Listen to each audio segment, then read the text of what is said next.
The whole suffering brought upon man by his experience of inherent evil in his own nature threatens to annihilate the individual in a welter of anxiety and feelings of guilt.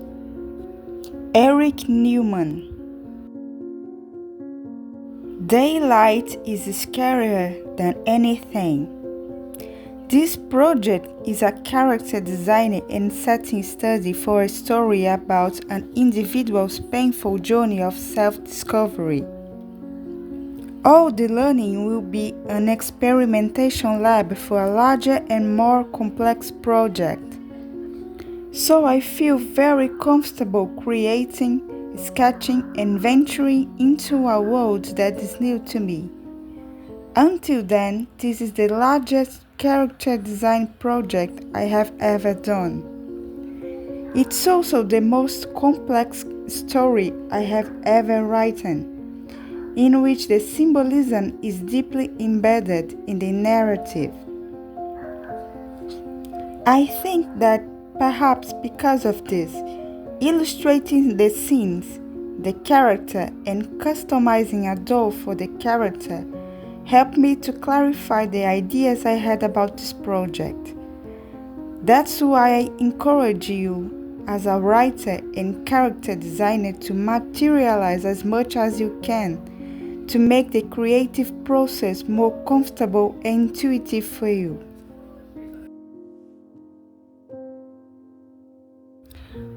My first step to get into the project mood is to create a song playlist.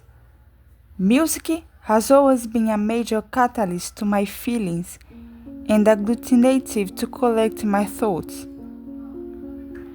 Lyrics and melody work side by side in this process, both evoking different sensations.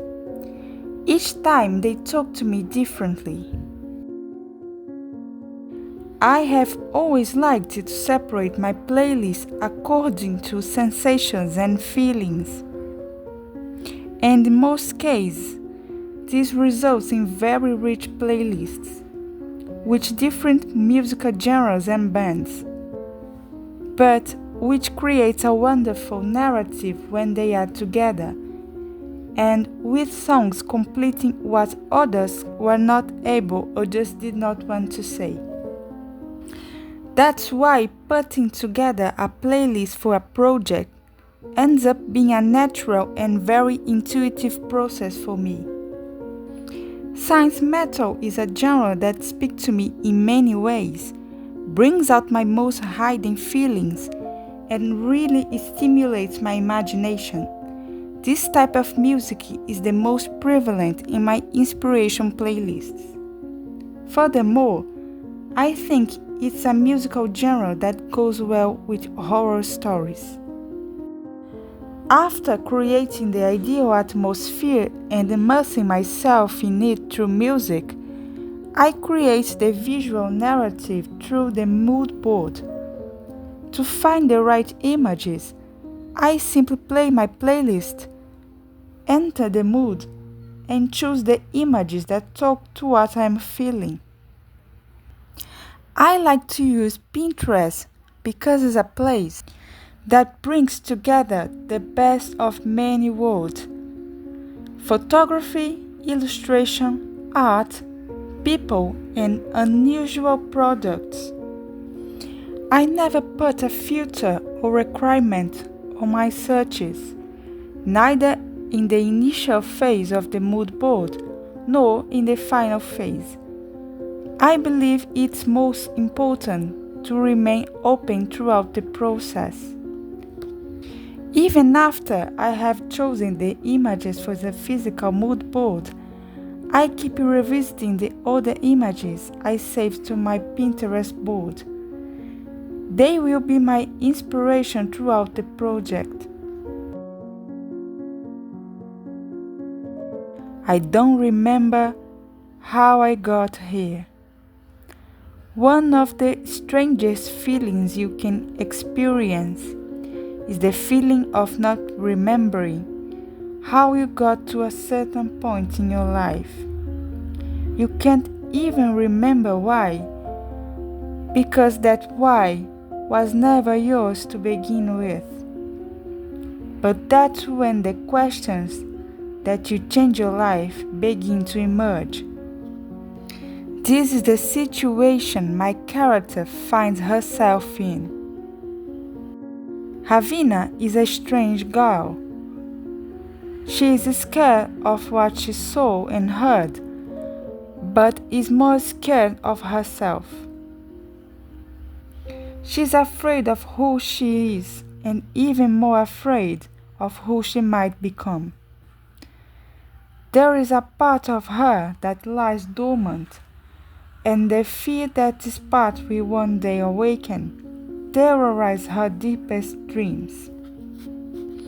She felt a lot of pain and anguish. She did not know why exactly.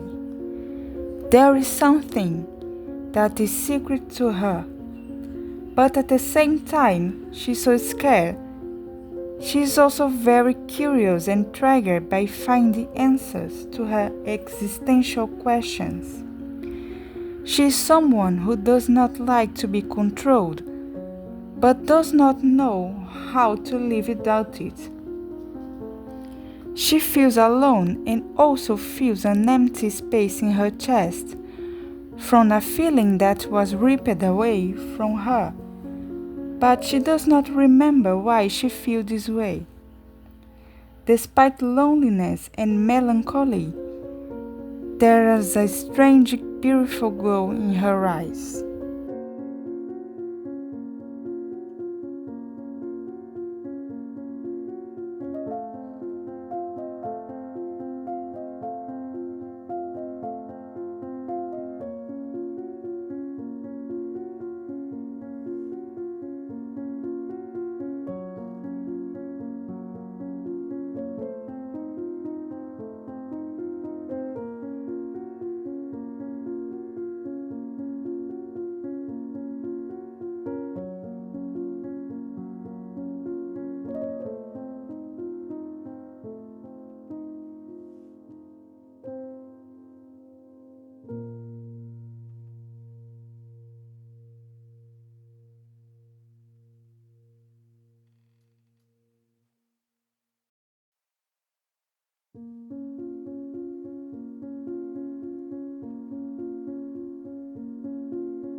even when I did not know what she would look like. Because more than anything, it was the settings that showed me the path to building this character. The location, the atmosphere, all of this shows me how she would look. I transported myself to these places and imagined Haveena there. The symbolism that structures the story was also key elements in the composition of the character. Makeup, hairstyle, jewelry, clothing. Haveena is a product of the environment in which she lives, just like all of us. Her influences, her societal positions, her worldview, all of this is reflected in the way she presents herself in society and hopes to be perceived.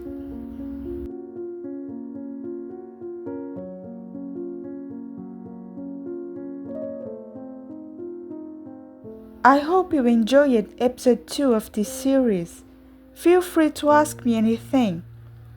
Although I am a beginner in this journey of writing and character designing, I believe that exchanging experiences is a powerful way to evolve our artistic beings. If you want to know how I studied the palette for this project, check out my color stud video.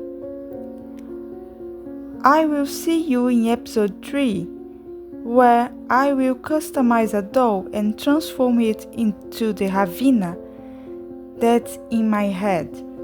See you there!